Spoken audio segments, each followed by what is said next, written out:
Hello everyone, welcome back to the channel once again. तो आज के इस वीडियो के अंदर हम करने वाले हैं कवर क्लास 12th इंग्लिश की एक बुक जो कि बहुत ज़्यादा इंपॉर्टेंट है, जिसका नाम है फ्लेमिंगो। फ्लेमिंगो बुक के जितने भी चैप्टर्स हैं वो सारे के सारे आज के वीडियो के अंदर हम कवर कर लेंगे और बहुत ब्यूटीफुल तरीके से कवर करने वाले हैं। यानी बहुत अच्छी तरीके से मैंने इसके नोट्स प्रिपेयर करे हैं जो आपको लास्ट मिनट के रिविजन में भी हेल्प करेंगे, जिसमें एक एक इंपॉर्टेंट चीज़ें मैंशन करी है जहाँ से क्वेश्चन पूछे जाते हैं एग्जैक्टली वहीं से, ताकि आपको आंसर लिखते वक्त भी ये सोचना ना पड़े कि आंसर्स कैसे फ्रेम किए जाएं।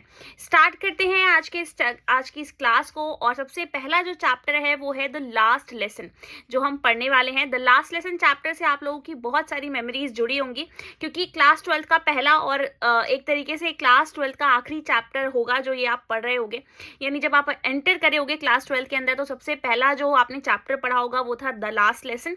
और अब जैसे क्लास 12 खत्म हो रही है तो आप इस चैप्टर को एक बार लास्ट ही बार पढ़ रहे हैं। तो ये जो लास्ट लेसन चैप्टर है ना, ये बड़ा इंपॉर्टेंट है और बहुत इमोशनली कनेक्ट किया गया है इससे स्टूडेंट्स को, क्योंकि यहाँ पे एक टीचर है जिनका नाम है एम हैमिल। ठीक है, एम हैमिल जो है वो यहाँ पे 40 ईयर से एक स्कूल के अंदर बेटा एक लैंग्वेज पढ़ाते हैं। और वो लैंग्वेज कौन सी है? वेरी गुड, उस लैंग्वेज का नाम है फ्रेंच लैंग्वेज। तो ये फ्रेंच भाषा एक स्कूल में 40 साल से पढ़ाते हुए चले आ रहे हैं और आज ये इनका आखिरी लेसन होने वाला है। चलो देखते हैं क्या हुआ, कैसे, क्या क्या कहानी है। तो the last lesson is written by, ये जो लास्ट लेसन है वो किसने लिखा है? अल्फोंसे डॉरेट ने लिखा है। The story is set in France after France was defeated by Prussia. तो फ्रांस को जब हरा दिया गया था प्रूशिया के द्वारा, फ्रांस और प्रूशिया की वॉर चल रही थी। As a result the Prussian government passed an order that German language would be taught in schools of Alsace and Lorraine instead of French. तो अब ये बोला गया कि अल्सास और लॉरेन, इन दो डिस्ट्रिक्ट के स्कूल्स में, जो कि फ्रांस के ही दो डिस्ट्रिक्ट हैं, यहाँ पे अब से सिर्फ और सिर्फ कौन सी भाषा पढ़ाई जाएगी? जर्मन लैंग्वेज पढ़ाई जाएगी। और ये ऑर्डर भी जर्मनी से ही आया था, जर्मनी के बर्लिन से ये ऑर्डर आया था। और उस समय में, उस दौरान प्रूशिया का ही पार्ट हुआ करता था जर्मनी भी। ये जो स्टोरी है वो एक स्कूल बॉय के द्वारा नरेट करी जा रही है जिसका नाम है फ्रांस। एक सुबह की बात है, फ्रांस स्कूल की तरफ जा रहा होता है। वो बड़ा नर्वस था क्योंकि उसको कुछ होमवर्क मिला था। और होमवर्क क्या था? उसको पार्टिसिपल्स प्रिपेयर करने के लिए बोला गया था और अगर वो ऐसा नहीं करता तो उसको पनिशमेंट मिलती। ऊपर से वो आज स्कूल के लिए बहुत ज़्यादा लेट हो गया था और बाहर मौसम बहुत वार्म और ब्राइट था। तो इस टेम्पटिंग से मौसम को देखकर, ये सारी चीज़ों को देखकर उसका स्कूल जाने का वैसे ही मन नहीं कर रहा था, पर स्कूल तो जाना ही था उसको। रास्ते में जब वो जा रहा होता है, he expects to be punished by his teacher. M Hamel, उसको लगता है कि मैंने पार्टिसिपल्स प्रिपेयर तो करे नहीं है, तो मेरे टीचर मुझे डांटेंगे इस बात के लिए। On his way he sees a crowd gathered near the bulletin board. तो रास्ते में जब वो जा रहा होता है तो देखता है बुलेटिन बोर्ड के सामने, यानी जो नोटिस बोर्ड होता है उसके बाहर भीड़ लगी हुई है काफी सारे लोगों की। Where public notice are usually put up, जहाँ पे जो पब्लिक नोटिस होते हैं वो लगाए जाते हैं। But he ignores it and goes to school. वो उस बात को इग्नोर करता है और वहां से निकल जाता है। अब ये जो बुलेटिन बोर्ड है, इसके फीचर क्या है? ये हमेशा जाना जाता है बैड न्यूज के लिए, क्योंकि कहीं पे भी फ्रांस अगर कोई वॉर हार रहा है तो वो सारी चीजें इसके अंदर ही, यहीं पे ही लगाई जाती हैं। ठीक है, तो फ्रांस को लगता है कि अब क्या ऐसा कुछ नया आया होगा, ऐसे ही कुछ बात रही होगी। When France enters the classroom, जब फ्रांस क्लासरूम के अंदर एंटर करता है तो चीजें बहुत अलग होती हैं। सब कुछ इतना शांत था, इतना शांत था। कैसा शांत था? संडे मॉर्निंग की तरह, as quiet as Sunday morning. ये लाइन आपको याद रखनी है कि संडे मॉर्निंग से कंपेयर किया गया है यहाँ पे फ्रांस के द्वारा आज की यहाँ की स्कूल की सुबह को। When France enters the classroom, he notices something unusual. सब कुछ बहुत अलग था। The classroom is very quiet. बिल्कुल शांति थी, as quiet as Sunday morning. And village elders are sitting on the back benches. जो village elders थे, जो गांव के लोग थे, वो कहाँ बैठे हुए थे? back benches पे बैठे हुए थे। M. Hamill is wearing a green coat. M. Hamill ने एक green coat पहना हुआ था, एक frilled shirt पहनी हुई थी और एक small silk cap भी लगाई हुई थी।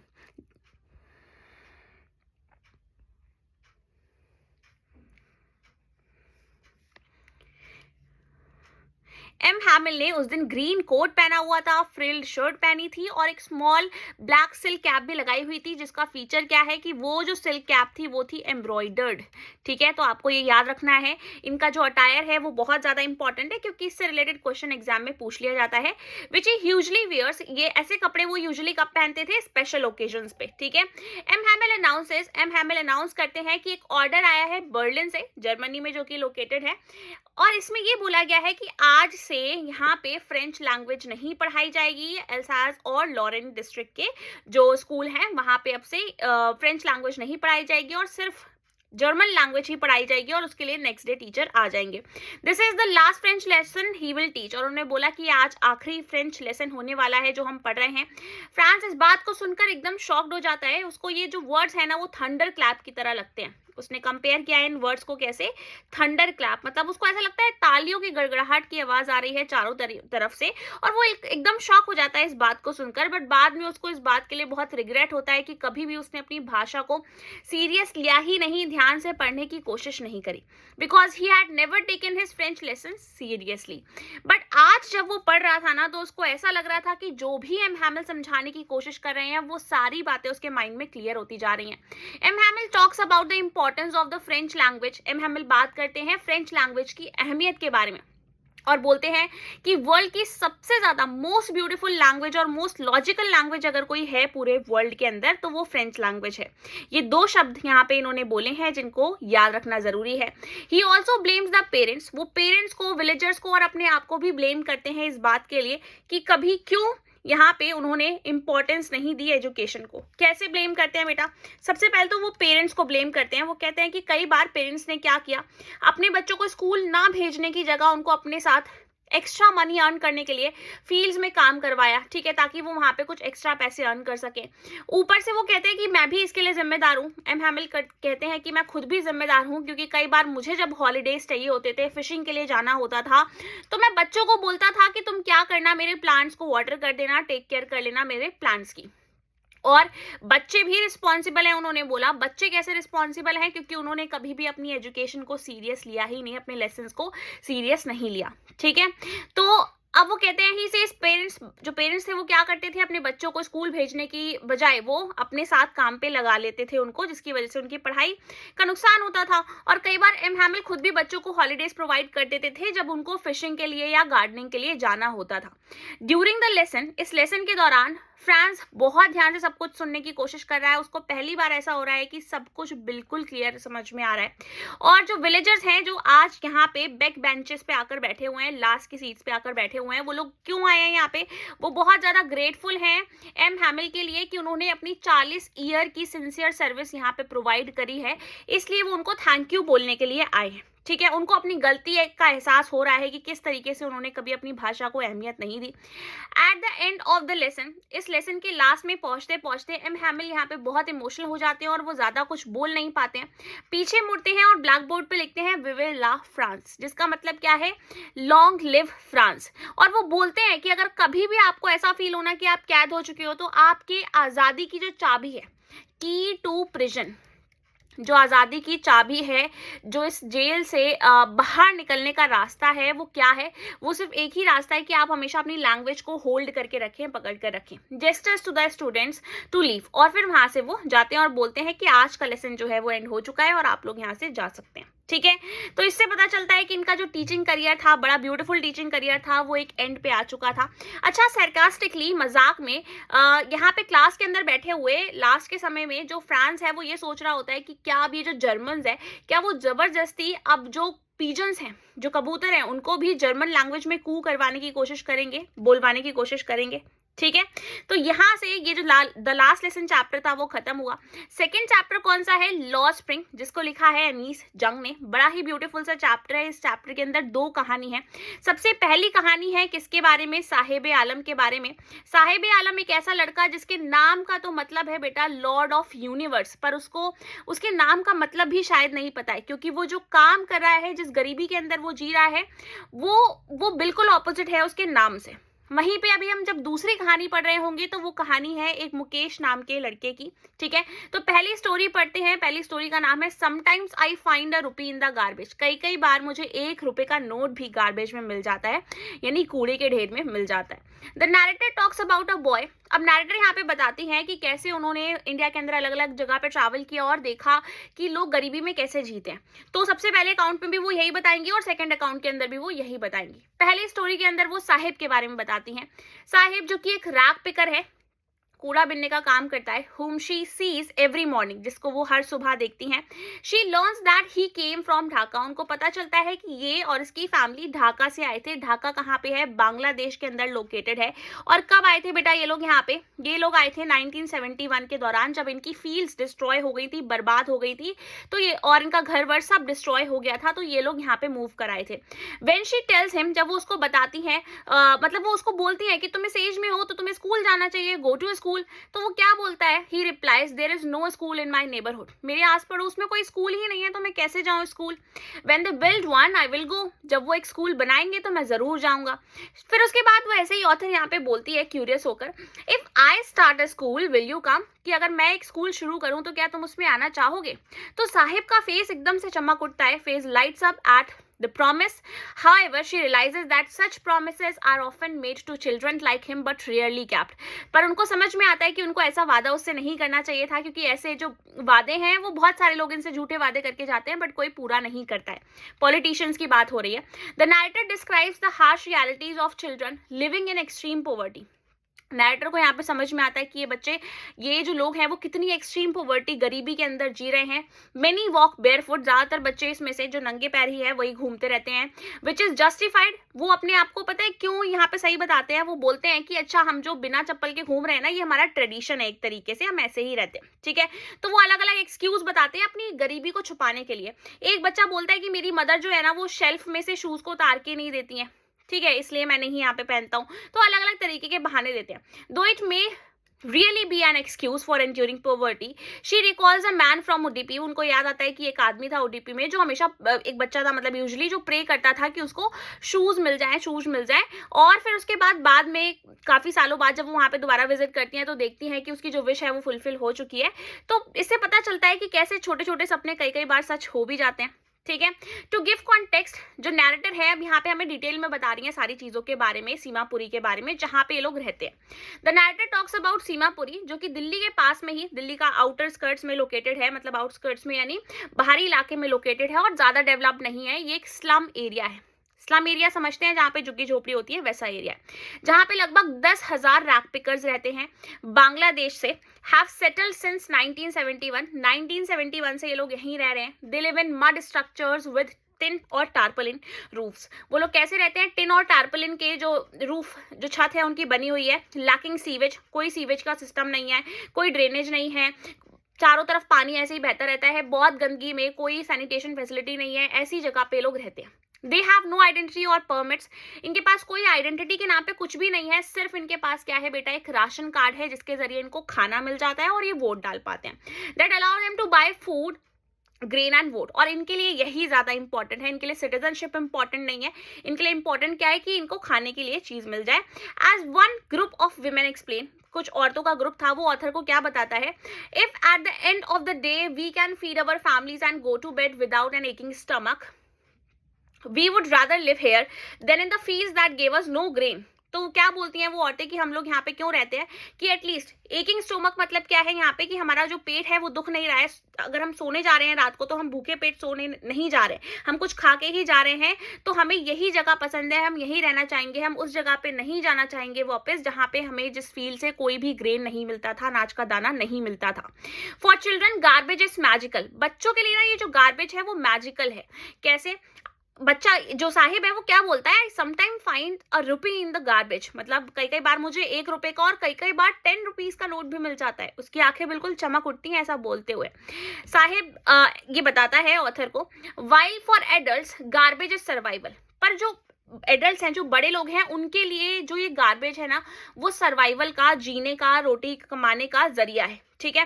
पर बच्चों के लिए जो ये जो गार्बेज है उसके अंदर वंडर और होप है, जिसमें उनको कई कई बार बहुत सारी अलग अलग चीजें मिलती रहती हैं। ठीक है।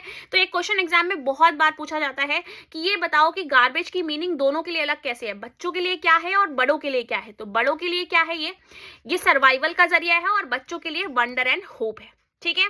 और ये वाली बात किस चीज से साबित हो जाती है भाई, इस वाली चीज से साबित हो जाती है जब साहिब बोलता है कि मुझे कई कई बार 10 रुपए का नोट भी मिल जाता है। Saheb later starts working at a tea stall.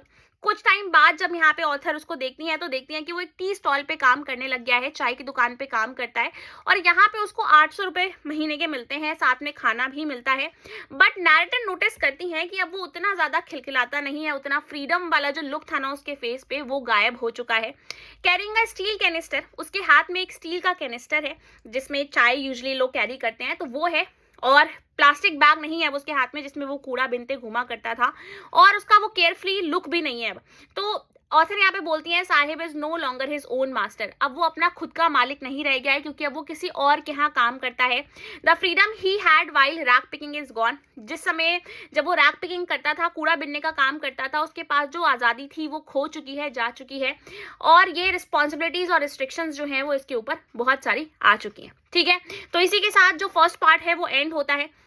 Second part की बात करें अगर हम, तो सेकेंड पार्ट में बोला है I want to drive a car. Second part की जो स्टोरी है उसका नाम है I want to drive a car. अब यहाँ पे कौन है मेन कैरेक्टर, मुकेश। तो अब मुकेश जो है वो एक ऐसा लड़का है जो कि फिरोजाबाद से बिलोंग करता है, और फिरोजाबाद किस चीज के लिए फेमस है, बताओ बताओ गर्ल्स, किस चीज के लिए फेमस है फिरोजाबाद? फेमस है भाई बैंगल मेकिंग इंडस्ट्री के लिए। ठीक है। Dreams of becoming a motor mechanic, जिसका सपना है मोटर मैकेनिक बनने का, वो मोटर मैकेनिक बनना चाहता है और कार भी ड्राइव करना चाहता है। फिरोजाबाद फेमस है बैंगल मेकिंग इंडस्ट्री के लिए, और नियरली हर घर में यहाँ पे क्या देखने को मिलता है हमें, ये जो लोग हैं वो हैजार्डस कंडीशंस के अंदर, बहुत खराब कंडीशंस के अंदर काम कर रहे हैं। About 20,000 children work illegally in glass furnaces। जो कांच की भट्टी होती है उसके आसपास वो लोग काम करते हैं। 20,000 करीबन बच्चे जो हैं वो इस एक्सट्रीमली हाई टेम्परेचर के अंदर, डार्क क्रैम्ड स्पेस के अंदर जो बंद है चारों तरफ से, जिसमें सांस भी नहीं आ रही है, फ्रेश एयर की जगह नहीं है, ऐसी कंडीशंस के अंदर ये बच्चे काम करते हैं, जिसकी वजह से इनकी आई साइट, इनकी आंखों की रोशनी समय से पहले ही चली जाती है। ठीक है। Many lose their eyesight before becoming adults. Mukesh takes the narrator to his half built home through dirty lanes filled with garbage and broken down houses. अब जो मुकेश है वो यहाँ पे ऑथर को लेकर जा रहा है अपने घर। वो जब जिस गलियों से उसको अपने घर लेकर जा रहा है तो चारों तरफ बहुत गंदगी है, गार्बेज है, टूटे फूटे घर हैं, तो स्लम एरिया टाइप का ही जो है एरिया बना हुआ है इनसाइड। अब घर में पहुंचने के बाद यहाँ पे कौन है, यहाँ पे सिस्टर इन लॉ है मुकेश की, यानी मुकेश की जो भाभी हैं वो हैं।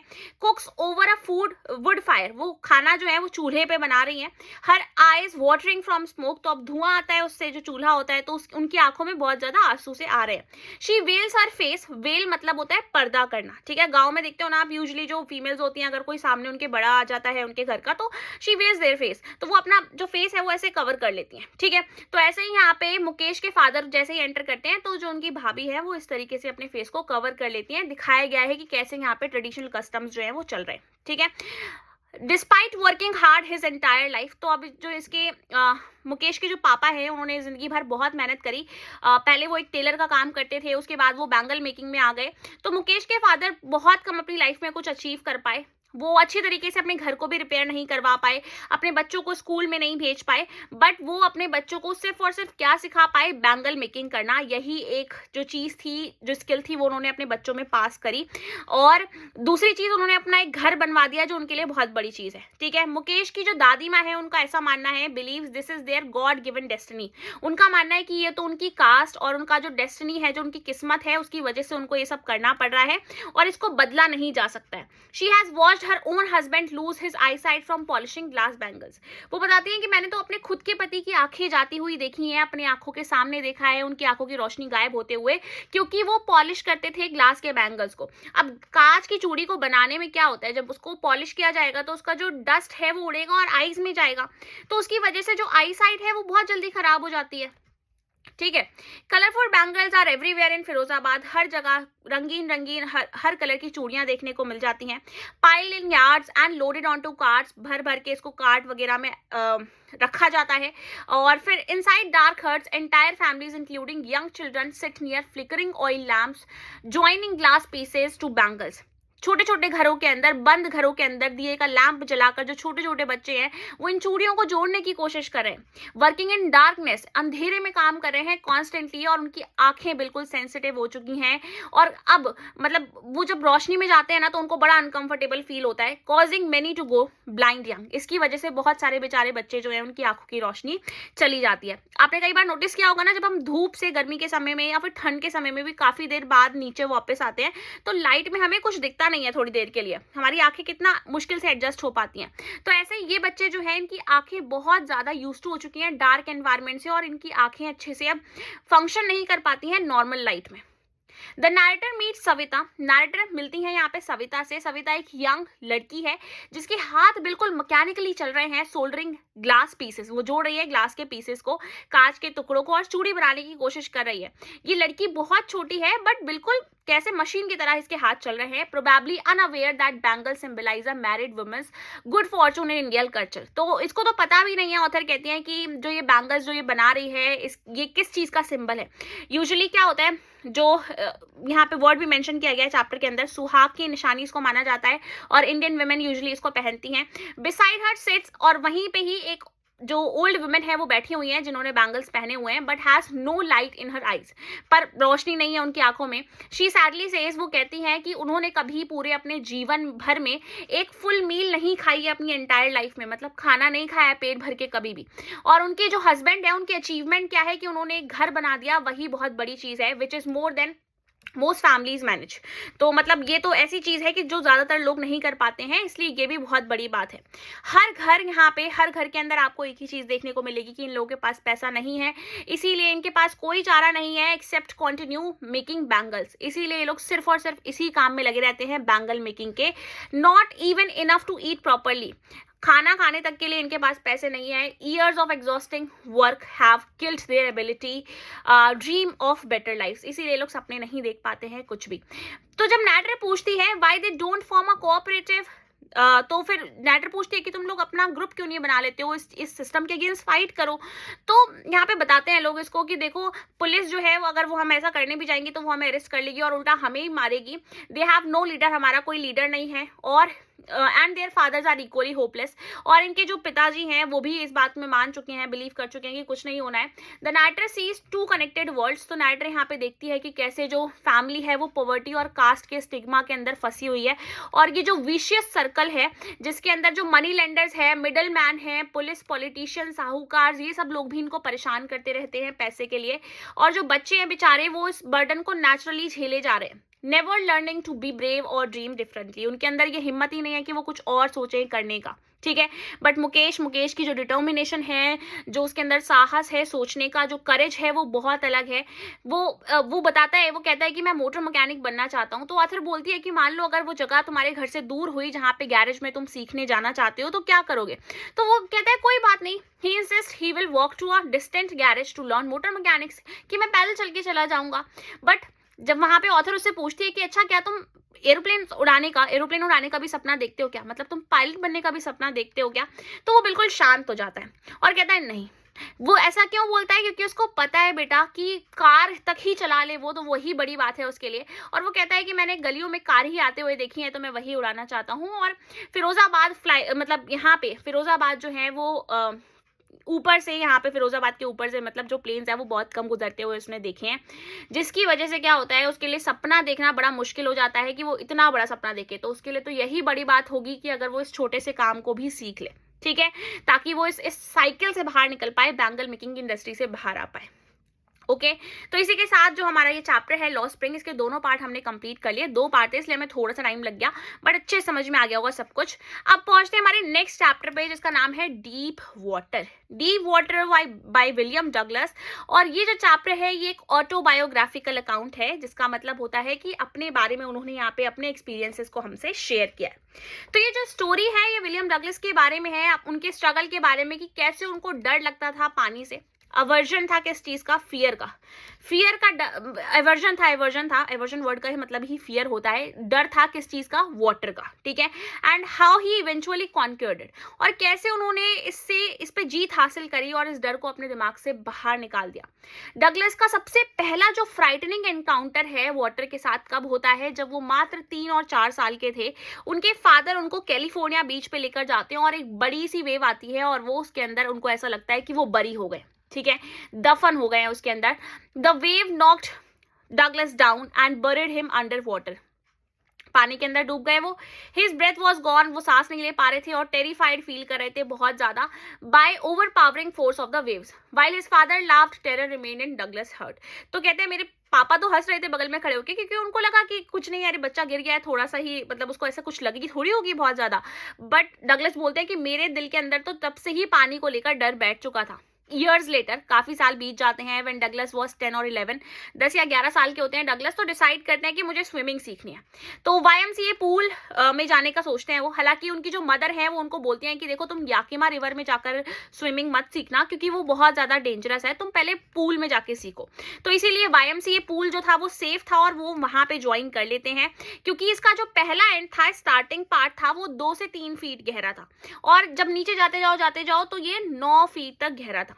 तो Douglas bought water wings and gradually gain confidence by watching and imitating other boys. तो वो बाकी लड़कों को देखते थे कि वो कैसे वाटर विंग्स की हेल्प से स्विमिंग कर रहे हैं, तो उनको देख देख के वो धीरे धीरे सीखने की कोशिश कर रहे थे। He practice several time and was beginning to feel comfortable when a terrible incident occurred। थोड़ा सा कंफर्टेबल होने ही लगे थे वो कि एक और खतरनाक इंसिडेंट यहाँ पे हो गया। एक दिन की बात है, पूल खाली था, कोई नहीं था, तो डगलस चुपचाप से वहां साइड में बैठ जाते हैं, वेटिंग फॉर अदर्स कि बाकी लोग आ जाएंगे तब मैं फिर स्विमिंग करना स्टार्ट करूंगा। उतने में ही एक बिग मस्कुलर 18-year-old बॉय आता है और वो क्या करता है, डगलस को उठाता है and toss him into the 9 foot deep and, उनको उठा के फेंक देता है जो 9 फीट गहरा जिस साइड पानी है वहां फेंक देता है उनको। डगलस लैंडेड सिटिंग डाउन, कहते हैं मुझे ऐसा लगा कि मैं पानी में जाके सीधे बैठ गया। स्वेलोड वाटर, पानी मेरी पूरी बॉडी के अंदर जा चुका था एंड सैंक टू द बॉटम, मैं डूबते हुए चला जा रहा था।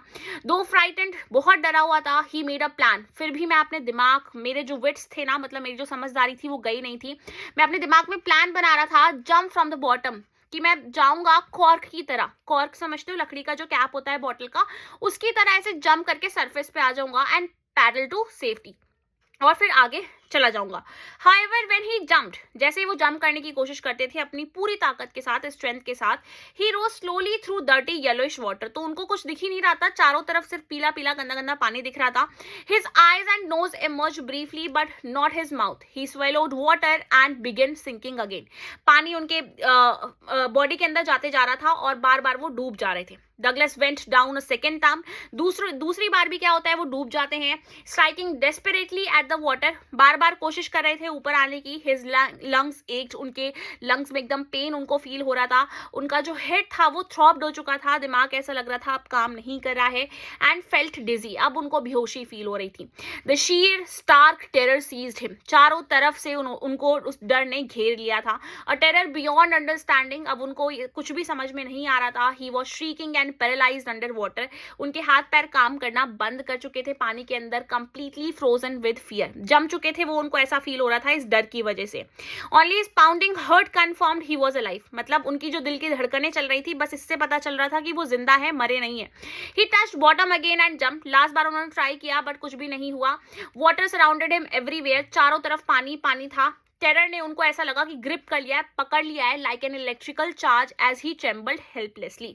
Then he started down a third time, तीसरी बार लास्ट टाइम ट्राई किया उन्होंने। He gasped for air but got water, सांस लेने की कोशिश कर रहे थे, हवा की जगह पानी बॉडी में चला जाता है। सडनली ऑल एफर्ट सीज्ड, सारे एफर्ट जो थे वो काम करना बंद हो जाते हैं। He relaxed completely as blackness swept over his brain, चारों तरफ अंधेरा अंधेरा उनको दिख रहा था, कुछ नहीं समझ में आ रहा था उनको। Wiping out all fear and terror, everything became quiet and peaceful, कह रहे थे अब तो मुझे कुछ समझ नहीं आ रहा था, ऐसा लग रहा था चारों तरफ बिल्कुल शांति छा चुकी है, अब कुछ नहीं है। ही फेल्ट ड्राउजी, अब वो बेहोश से हो चुके थे और ऐसा लग रहा था कि कोई टेंडर आर्म, जैसे मम्मी की जो आर्म्स होती है ना, ऐसे हाथ हमें ऐसे एकदम प्यार से पकड़ लेते हैं, तो ऐसा लग रहा था किसी ने उनको ऐसे ही पकड़ लिया है और अब वो गिरते हुए चले जा रहे हैं। ही क्रॉस द ओब्लिवियन, जो लाइन होती है, बाउंड्री होती है, उसको भी क्रॉस करके वो आगे जा चुके थे।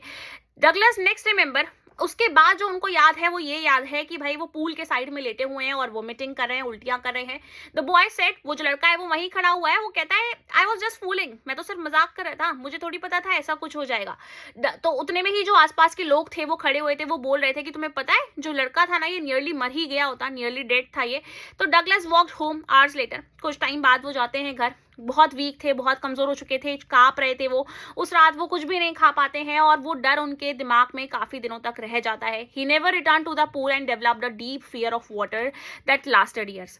उसके बाद वो कभी भी पूल के पास नहीं गए और इवन उन्होंने जो वाटर एक्टिविटीज होती है ना वो भी करना बंद कर दी, लाइक कैनोइंग करना, फिशिंग करना, ये सब करना बंद कर दिया उन्होंने, ठीक है। और फाइनली उनके अंदर थोड़ी और करेज आई कुछ सालों बाद और उन्होंने एक इंस्ट्रक्टर हायर किया, पर्सनल इंस्ट्रक्टर, जिसने उनको धीरे धीरे करके सिखाना चालू किया। Practised 5 days weekly for month, ठीक है। उन्होंने महीनों तक उसको ऐसे सिखाना चालू करा कि 5 दिन वो सिखाते थे। और the instructor use a belt और रोप मेथड, तो बेल्ट और रोप मेथड यूज करते थे, बेल्ट उनकी वेस्ट में बांध के और फिर ऐसे रस्सी से पकड़कर उनको खींच के रखते थे ताकि वो ज्यादा आगे ना जाए, अगर जाते भी है तो उनको वो पुल बैक कर ले, ठीक है। Taking him back fourth across the pool repeatedly. It's took 3 months, लगभग 3 महीने लगते हैं टेंशन को कम होने में। Then he learn breathing exercise, थोड़ा सांस लेना वो सीख पा रहे थे पानी में। और रिपीटेड हंड्रेड्स ऑफ टाइम, हजारों मतलब 100 बार से भी ज्यादा उन्होंने प्रैक्टिस करी। एंड लेग किकिंग प्रैक्टिस करनी शुरू करी कि पानी में पैर कैसे चलाने हैं। पीस बाय पीस छोटे छोटे तौर पे इनको सिखाना शुरू किया। The instructor build a swimmer out of Douglas, ठीक है। डगलस के अंदर उन्होंने एक स्विमर जो था वो जगा दिया वापस। और अप्रैल में इंस्ट्रक्टर ने डिक्लेयर कर दिया कि डगलस अब स्विमिंग कर सकते हैं। हाउएवर डगलस वाज़न्ट फिनिश्ड, वो कहते हैं इंस्ट्रक्टर ने तो बोल दिया था कि फिनिश हो चुका है सब कुछ, बट अभी मैं अपनी तरफ से कुछ भी फिनिश नहीं मान रहा हूँ। वो अपने आप को टेस्ट करना चाहते थे कि कहीं उनको फिर से डर तो नहीं लगता है, ठीक है, स्विमिंग करने में। तो वो टाइनी ट्रेसेस ऑफ टेयर, कहीं जो टेरर है वो कहीं दोबारा से वापस तो नहीं आता है जब वो पूल के पास अकेले जाते हैं। तो अब जब वो जाते हैं, tiny traces of old terror return, but now he could confronted boldly. अब उनके सामने वो डर वापस भी आया ना जब वो स्विमिंग करने गए, तो अब वो उसको सीधे पता है कैसे बोलते थे, hello mister terror, trying to scare me, मुझे डराने की कोशिश कर रहे हो, वेल हेयर्स टू यू, मतलब देखो मैं तुम मुझे डरा नहीं सकते हो। एंड कंटिन्यू स्विमिंग, और फिर स्विमिंग करना स्टार्ट कर देते थे। ये जो प्रैक्टिस थी ये लगभग जुलाई तक चलती है। Douglas still wasn't completely satisfied, वो अभी भी बिल्कुल सेटिस्फाइड नहीं थे इस चीज से। ही वॉजंट श्योर कि अभी टेरर उनके अंदर से गया है या नहीं गया है। तो वो लेक वेंटवर्थ में गए जो कि न्यू हैम्पशायर में लोकेटेड थी। वहां पे उन्होंने 2 माइल तक स्वैम करा। उसके बाद फिर वो एक बार उनके दिमाग में फिर से वो जो टेरर था, वो जो डर था वो आया जब उनको बॉटमलेस वाटर दिख रहा था चारों तरफ, मतलब जिसमें बॉटम ही नहीं दिख रहा था उनको, नीचे जो तना होता है वही नहीं दिख रहा था, ऐसा लग रहा था। तो फिर वो हंसते हैं और बोलते हैं, well mister terror, what do you think you can do to me, मतलब क्या लगता है तुम्हें, तुम क्या कर पाओगे, मेरा क्या बिगाड़ पाओगे। और फिर उतने में ही वो जो टेरर है उनके सामने से गायब हो जाता है। फाइनली वो यहाँ पे वार्म लेक में भी स्विमिंग करने जाते हैं और वो शाउट करते हैं, चिल्लाते हैं खुशी से कि फाइनली वो अब इस डर से आज़ादी पा चुके हैं, वो बाहर निकल चुके हैं, ठीक है। तो ये जो चैप्टर था इसमें आपको सीधे सीधे ये एनकरेज करने की कोशिश करी गई है बेटा कि कोई भी चीज़ ऐसी नहीं होती है लाइफ में जिससे हम ओवरकम करके बाहर ना आ सकें, जिस डर से हम बाहर ना निकल सकें। सारी चीज़ें ऐसी होती हैं जो ठीक करी जा सकती हैं टाइम के साथ, ठीक है। आगे बढ़ते हैं नेक्स्ट चैप्टर की तरफ। नेक्स्ट जो चैप्टर है वो है the rat trap. The rat trap जिसको लिखा है सिल्मा लेगलॉफ ने, बहुत ही अच्छा सा चैप्टर है, बहुत इंटरेस्टिंग चैप्टर है।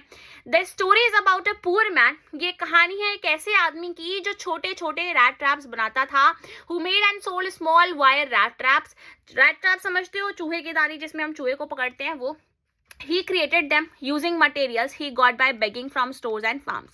तो अब इसके पास इतने पैसे नहीं थे, बहुत गरीब था, तो ये जो मटेरियल था जो चाहिए होता था इसको ये रैट ट्रैप्स बनाने के लिए, इसको भी ये फार्म से, स्टोर से बेग करके, भीख मांग के लेकर आया करता था। However, जो इसका बिजनेस था वो उतना प्रॉफिटेबल तो था नहीं, so he had to resort to begging and petty theft to survive. तो इसलिए कई बार इसको छोटी मोटी चोरियां भी करनी पड़ती थी खाना वाना चलाने के लिए। हिज क्लोथ्स वर रैक्ड, इसके क्लोथ्स कपड़े बिल्कुल फटे फटे से थे। हिज चीक्स संकन, संकन मतलब ऐसे, ठीक है, बिल्कुल एकदम अंदर थे इसके जो चीक्स थे। And hunger gleamed his eyes, उसकी आंखों से देखकर लगता था कि इंसान बेचारा इतने दिन से इसको खाना नहीं मिला होगा, इतना भूखा लग रहा है। One day this man thought the whole world was nothing but a big rat trap. एक दिन ये ऐसे सोचते सोचते जा रहा होता है कि यार ये दुनिया मेरा मजाक उड़ाती है, ये दुनिया भी किसी रैट ट्रैप से कम थोड़ी है, कि दुनिया भी तो चूहे के जाल की तरह ही है, जिसमें हर कोई लालच की तरफ भाग रहा है। और ये लालच क्या है, बेट्स क्या है लोगों के लिए, रिचेस, जॉयज, शेल्टर, कंफर्ट, इस सब चीजों के पीछे लोग भागते रहते हैं। घर हो जाता है, फिर उनको गाड़ी चाहिए, गाड़ी हो जाती है तो उसके बाद उनको अलग अलग लग्जरीज जो है वो चाहिए, ठीक है। तो and food just like a rat trap offers चीज एंड पोर्क, ठीक है। वंस, जैसे कि आप क्या करते हो, चीज लगाते हो ना रैट ट्रैप के अंदर, मतलब यूजुअली आपने हॉलीवुड मूवीज में देखा होगा, इंडिया में तो हम रोटी का टुकड़ा लगा देते हैं और जो चूहा है वो भाग के आ जाता है, क्योंकि वो इंडियन चूहा है ना। तो बाहर क्या होता है, यूजुअली लोग चीज लगाते हैं जिससे कि जो चूहा है, जो रैट है, वो आए और उसके अंदर फंस जाए, ठीक है। तो एक बार वो चूहा उसको टच करेगा तो वो स्ट्रैप के अंदर फंस जाएगा। तो इसी तरीके से इंसान भी होता है जो हमेशा इस दुनिया के रिचेस, जॉयस, कंफर्ट्स के बीच में फंस के रह जाता है। Since the world had never been kind to him, वो कहता है ये दुनिया तो कभी मेरी तरफ काइंड रही ही नहीं है, कभी भी मेरे से किसी ने अच्छे से बात नहीं करी। Thinking ill of it gave him unusual joy. तो अब जब वो ये सारी बेकार बेकार चीजें सोचता था ना, कि ये दुनिया भी तो रैट ट्रैप में फंसी हुई है, ये दुनिया खुद ही ऐसे फंसी हुई है, तो उसको ये सारी चीजें थोड़ा अच्छा फील कराती थी कि मैं भी कम नहीं हूं किसी से, ठीक है। वन इवनिंग, एक शाम की बात है, ठंड का समय था बच्चों, मैं पहले ही बता दे रही हूँ, दिसंबर का टाइम, कड़कती ठंड, और क्रिसमस आने वाला था। तो एक शाम की बात है, ही नॉक्ड ऑन अ कॉटेज, जाता है कॉटेज पे, नॉक करता है जाके और बोलता है कि क्या मुझे शेल्टर मिल सकता है। अब आप बताओ, एक ऐसा आदमी जो कि बिल्कुल फटे पुराने कपड़े पहन के घूम रहा है, बिल्कुल भिखारियों जैसा टाइप का लग रहा है, वो क्या उसको कोई शेल्टर प्रोवाइड करेगा इस इतनी रात में, इतनी ठंड में? नहीं करेगा, ऑब्वियस सी बात है। उसको भी यही लगता है कि मुझे कोई शेल्टर प्रोवाइड नहीं करेगा, बट फिर भी वो एक चांस लेके देखता है। The owner, an old man living alone, तो एक आदमी आता है जो कि उस कॉटेज के अंदर रहता है, कॉटेज का मालिक है। वो गेट ओपन करता है और गेट ओपन करते ही क्या देखता है, हैप्पीली गिव हिम सपर, उसको खाना खाने को देता है। सबर होता है डिनर के बाद, सोने से पहले जो हम खाना खाते हैं उसको बोलते हैं। तो उसको खाना खाने को देता है, शेयर टोबैको, टोबैको भी शेयर करता है उसके साथ, और उसके साथ कार्ड्स भी खेलता है, ठीक है। और उसको कुछ अपना सीक्रेट भी बताता है, बताऊंगी क्या। The old man told him he used to work at Ramjo iron works, वो बताता है कि मैं एक मिल में काम करता था, रैमजो आयरन वर्क्स में काम किया करता था, बट अब मेरे पास एक एक्स्ट्रा ऑर्डिनरी काव है। कैसी काव है बेटा, ये वर्ड आपको मेंशन करना है, एक्स्ट्रा ऑर्डिनरी। एक मिनट जरा मैं सही तो कर दूं, रुको यहाँ पे लिख देती हूँ मैं दोबारा से, ठीक है। एक्स्ट्रा ऑर्डिनरी, एक्स्ट्रा ऑर्डिनरी काव है जो उसको अच्छे खासे सपोर्ट करती है और बढ़िया से वो पैसे कमा रहा है इस टाइम पीरियड में। और लास्ट मंथ उसने 30 क्रोनॉर्स कमाए हैं, ठीक है। और वो लाता है उस पाउच को जो कि विंडो पे लगा हुआ था, जिसमें 10 क्रोनॉर के 3 बिल रखे हुए थे। वो लाकर उसको दिखा भी देता है कि देखो मेरा लेदर पाउच, इसके अंदर 30 क्रोनॉर्स हैं जो मैंने लास्ट मंथ कमाए हैं, और वहीं पे वापस ले जाके फिर विंडो के पास रख देता है। अब आपको याद होगा चैप्टर के स्टार्टिंग में हमने कुछ बात करी थी कि ये जो पेडलर है, मतलब जिसका नाम पेडलर है, जो ये रैट ट्रैप सेलर है, ये छोटी मोटी चोरियां भी करता है, तो हो सकता है ना इसकी नीयत बदल जाए। अब अगली सुबह क्या होता है, दे पार्टेड वेज, दोनों अपने अपने रास्ते निकल जाते हैं। But half an hour later, लगभग आधे घंटे के बाद, पेडलर वापस आता है, स्मैश द विंडो, विंडो तोड़ता है, एंड स्टोल 30 क्रोनॉर्स, 30 क्रोनॉर चुराता है और निकल लेता है वहां से। He turned into the woods to avoid public highway, public road पे नहीं जाता है, जाएगा तो पकड़ा जाएगा, तो इसीलिए जाता है जंगल के रास्ते, और वहां पे वो खो जाता है, बार बार घूम फिर के एक ही जगह पे पहुंच जाता है। अब उसको लगता है कि मेरा एंड तो नियर है, अब तो मैं नहीं बचने वाला, यहाँ कौन बचाएगा आके, इतनी ठंड पड़ रही है। वॉकिंग इन सर्कल्स, बार बार गोल गोल घूमे जा रहा था एक ही जगह पे। सडनली ही recalled his rat trap theory, उसको दोबारा से वही रैट ट्रैप थ्योरी याद आती है जो वो दुनिया के लिए बोलता था कि ये सब लालच में फंसे हैं। उसको याद आता है कि यार लगता है मेरी भी टर्न आ गई है, मेरी भी बारी आ गई है, और मैं भी इस जाल में फंस चुका हूँ। He had been caught. Exhausted, he heard hammer strokes from Ranglo Iron Works and staggered toward the sound. तो अब उतने में ही अंधेरा हो चुका होता है ऑलमोस्ट, तो उसको ना थपथपाने की आवाज आती है, कहीं से थम्पिंग की आवाज आती है, तो वो साउंड को फॉलो करता है, और जब फॉलो करता है तो पहुंच जाता है रैमजो आयरन वर्क्स पे। रैमजो आयरन वर्क्स यहाँ पे जो लोकेटेड है मिल। अब यहाँ पे क्या है, एट द फॉर्ज, वहां पे एक आग वाग जल रही होती है थोड़ी बहुत, तो वहीं पे जाके वो सोचता है कि आज तो मेरे रात का सोने का जुगाड़ हो गया, सुबह यहाँ से निकलूंगा। वो लेट ही रहा होता है वहां पे, थोड़ा सा आग के पास बैठ ही रहा होता है, उतने में ही आयरन मास्टर पहुंच जाते हैं। आयरन मास्टर जो कि इस मिल के मालिक हैं, इंस्पेक्शन के लिए यहाँ पे आते रहते हैं, और ये देखने आते हैं कि भाई सही तरीके से बेस्ट क्वालिटी का आयरन मार्केट में जा रहा है या नहीं जा रहा है, ठीक है। अब वो आते हैं और इसको देखते हैं, अंधेरा बहुत होता है, तो वो सोचते हैं कि इनका कोई पुराना जान पहचानकार है, ओल्ड एक्विंटेंस है, मतलब ओल्ड इनका रेजिमेंटल फ्रेंड है नील्स ओलफ, जिसका नाम है Niels Olaf, and invited him for Christmas. और वो इसको पीछे पड़ जाते हैं कि चलो तुम मेरे साथ, क्रिसमस का टाइम है, मैं तुम्हें ऐसे नहीं छोड़ सकता हूँ, तुम कैसी हालत में हो। और पेडलर पेडलर स्टार्टिंग में तो मना नहीं करता है, क्योंकि उसको लगता है कि शायद ये आदमी थोड़ी दया खा जाएगा मेरे ऊपर और थोड़े बहुत पैसे फेंक के चला जाएगा, ठीक है। बट पेडलर बाद में जब उसको लगता है कि ये तो पीछे ही पड़ गया है, तो वो मना करने लग जाता है। Thinking of the stolen money, उसके दिमाग में होता है कि कहीं अगर मैं ऐसा गया, इसके यहाँ गया, तो कहीं ना कहीं मैं खुद लायंस डेन के अंदर जा रहा हूँ। ये उसने खुद बोला है, मैं नहीं बोल रही हूँ, ठीक है। उसने बोला कि पक्का फिर मैं कहाँ जा रहा हूँ, लायंस डेन के अंदर खुद से जा रहा हूँ, शेर की गुफा के अंदर खुद से जा रहा हूँ, और फिर तो मेरा बचना मुश्किल है। तो आयरन मास्टर क्या करता है, वो भी मानने नहीं वाला था। घर जाता है, अपनी बेटी एडला विल्मेंसन को बेचता है, जो कि बहुत कंपैशनेट, बड़ी काइंड, इतने प्यार से बात करने वाली मॉडेस्ट लड़की थी, उसको बेचता है। Who spoke so compassionately that he agreed to come. वो रेडी हो जाता है आने के लिए, कहता है चलो ठीक है, चल लेता हूँ मैं, क्योंकि वो बहुत अच्छे से बात करती है, तो उसको लगता है कि रिस्क तो नहीं है, ये बोल रही है कि तुम जब भी चाहो जा सकते हो, तो शायद ऐसा ही होगा, चल लेता हूँ। The next day, when the stranger appeared clean and well dressed, अगले दिन सुबह जब ये नहा धो के वापस नीचे उतर के आता है शेव वेव करके, तो आयरन मास्टर को अपनी गलती का एहसास होता है और वो गुस्से में आ जाते हैं। As the man was leaving, वो कहता है मैं जा रहा हूँ यहाँ से, मैंने तुमको पहले ही बोला था कि मैं, मतलब मुझे मत लेके चलो, तुम ही मेरे पीछे पड़े थे कि चलो चलो मेरे साथ, तो मैं आ गया, तो अब मैं जा रहा हूँ यहाँ से। तो एडला उतने में ही आती है और बोलती है कि नहीं नहीं, हमें क्रिसमस के टाइम ऐसे किसी को भगाना नहीं चाहिए अपने घर से। वो बोलती है कि इस स्ट्रेंजर के पास, इस बेचारे आदमी के पास, अजनबी इंसान के पास ना रहने की कोई जगह है, ना इसको कोई वेलकम करेगा, ये भी एक शांति का दिन डिजर्व करता है, one day of peace and Christmas cheer. ये भी तो इसकी भी तो मतलब इच्छा होती होगी ना कि मैं एक क्रिसमस अच्छे से मनाऊँ साल में अच्छी तरीके से।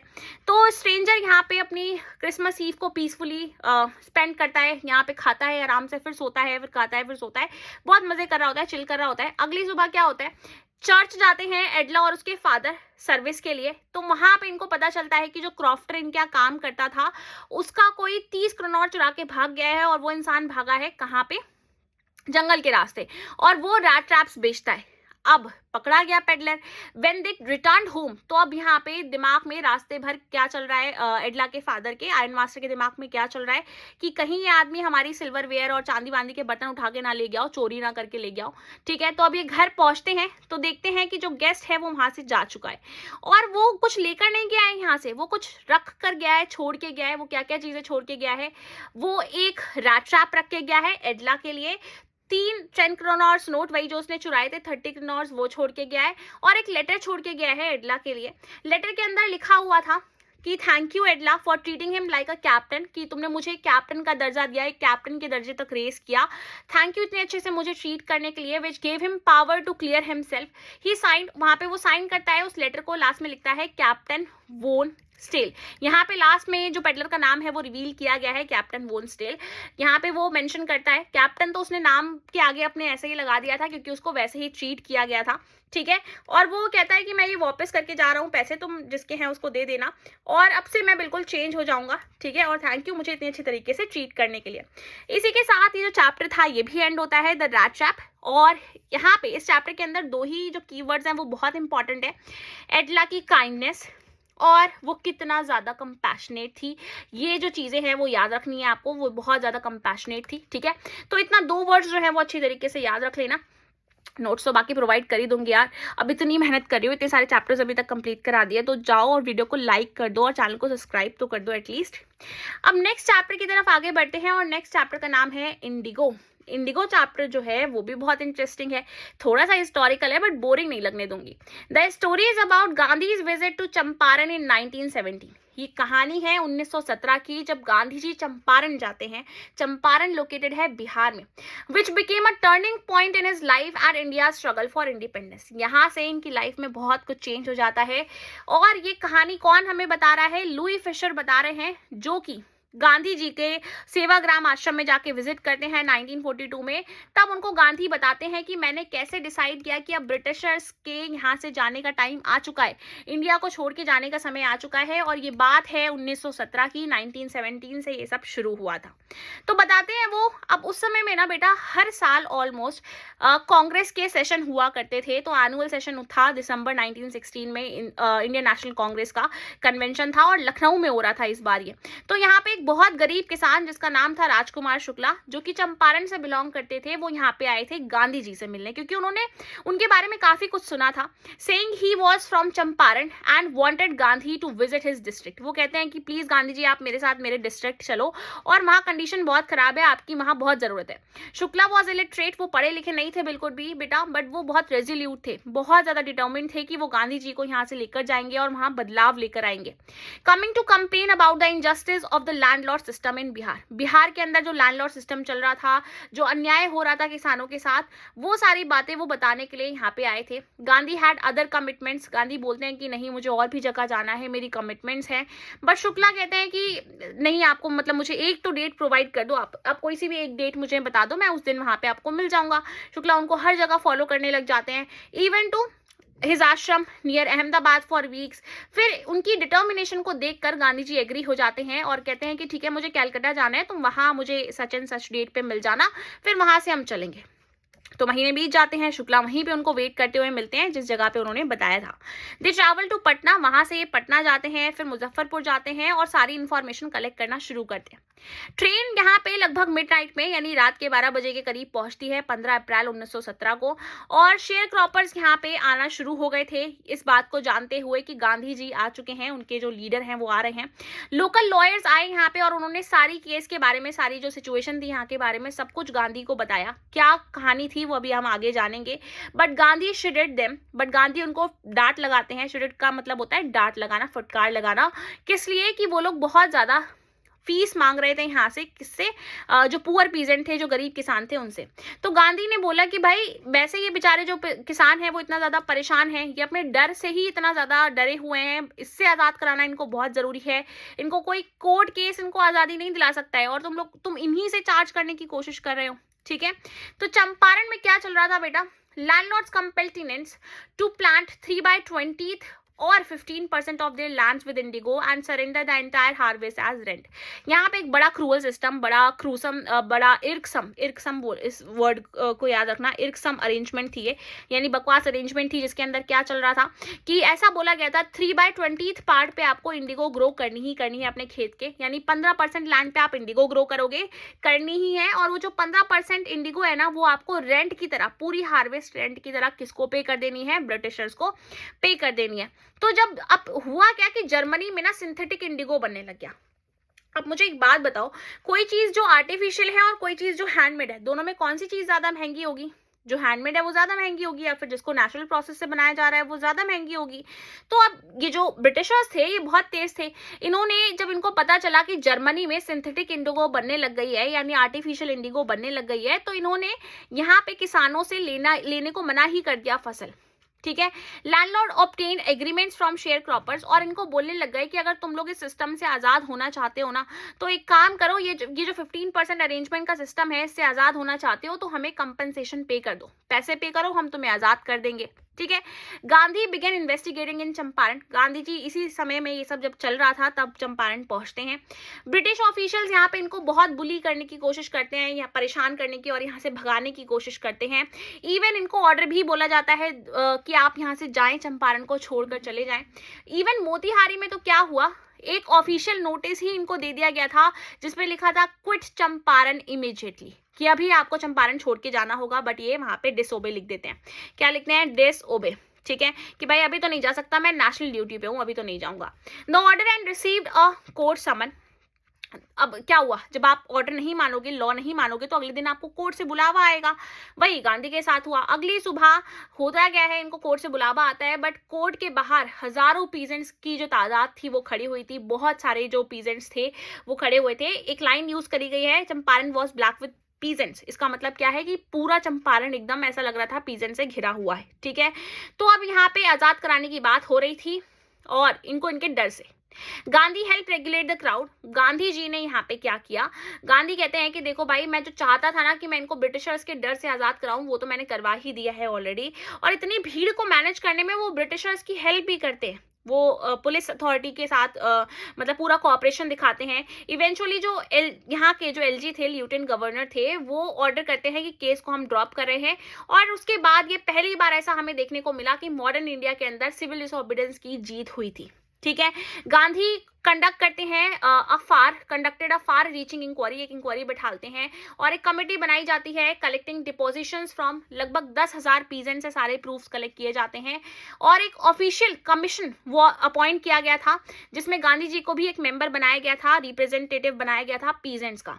तो when planters saw the crushing evidence, जब प्लांटर्स ने देखा कि इतना सारा एविडेंस, पहाड़ जैसा एविडेंस लेकर आ गए, उनके सामने प्रूफ लेकर आ गए हैं, तो वो एग्री हो गए कि ठीक है हम रिफंड कर देंगे। गांधी ने बोला कि हमें 50% रिफंड चाहिए, बट जो डेडलॉक था वो 25% पे जाके ब्रेक हुआ और 25% रिफंड देने की बात हुई। तो गांधी ने एक्सेप्ट कर लिया। अब उन्होंने बोला कि देखो, हमारे लिए ना अमाउंट इतना ज्यादा इंपॉर्टेंट नहीं था, हमारे लिए इंपॉर्टेंट ये था कि लैंडलॉर्ड को पैसे के साथ साथ अपनी प्रेस्टीज का, अपनी इज्जत का भी एक हिस्सा उतार कर रखना पड़ा किसानों के सामने, जो कि बहुत बड़ी बात है। Peasant land they had right.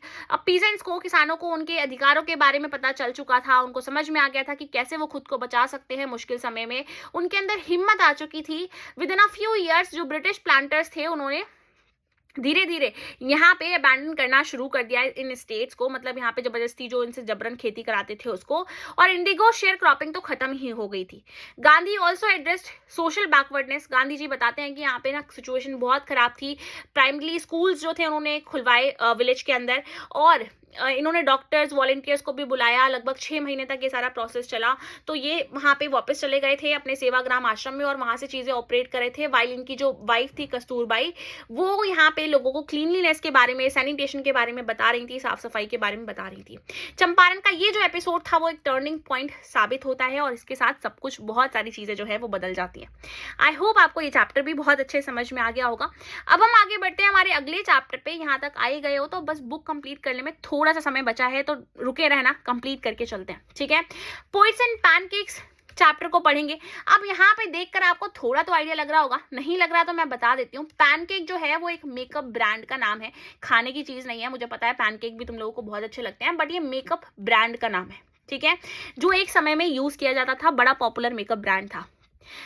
तो कहानी कहाँ की है? पोइट्स एंड पैनकेक्स जो चैप्टर है ये लिखा गया है अशोका मित्रन के द्वारा। ये भी एक ऑटोबायोग्राफिकल अकाउंट है जिसमें अशोका मित्रन बताते हैं कि जब वो जेमिनी स्टूडियोज के अंदर काम किया करते थे, जो कि 1940s में इस्टेब्लिश हुआ था, कहाँ पे? मद्रास में, चेन्नई में।